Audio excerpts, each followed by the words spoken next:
Son dövrlərdə Rusiya ilə Azərbaycan arasında münasibətlərdə müəyyən gərginlik müşahidə olunur. Azərbaycan Prezidenti İlham Əliyevin 9 may qələbə günü ilə bağlı qərarından sonra Rusiyada Vladimir Solovyov başda olmaqla bir sıra rəsmilər, siyasətçilər ölkəmizə qarşı ittihamlar səsləndirməyə başlayıblar. Onların bu ritorikasında əsas hədəf kimi Rusiyada yaşayan əmək miqrantları, xüsusilə də Azərbaycanlılar seçilib. Solovyov son çıxışında Rusiyada yaşayan miqrantların ölkədən qovulmalı olduğunu bildirib.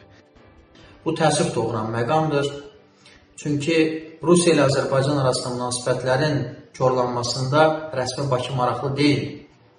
Azərbaycan tərəfdaşlıq münasibətlərinin, müttəfiqlik əlaqələrinin və bərabər hüquqlu münasibətlərin tərəfdarıdır və bu dəfələrlə ən ali səviyyədə bildirilmişdir.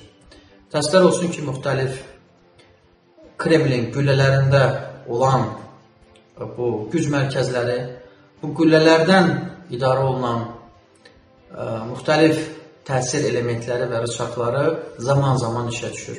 Lakin hesab edirəm ki, münasibətləri gərginləşdirmək əvəzinə təyyarə qəzası ilə bağlı təfsilatlı cavab, Azərbaycanın tələblərinin yerinə yetirilməsi və məhz bu xüsusda davranışlar önəmlidir. Azərbaycanın millət vəkilinin Moskva hava limanında saxlanılması və ölkəyə əvvəlcədən xəbər edilmədən deport edilməsi hesab edirəm ki, münasibətlərə zərbə vuran məqamdır və belə görünür ki, bu münasibətlərin gərginləşməsində müxtəlif şəxslər maraqlıdır və yaxşı olardı ki, bu qüvvələri ayırt etmək istiqamətində Rusiyada addımlar atılsın.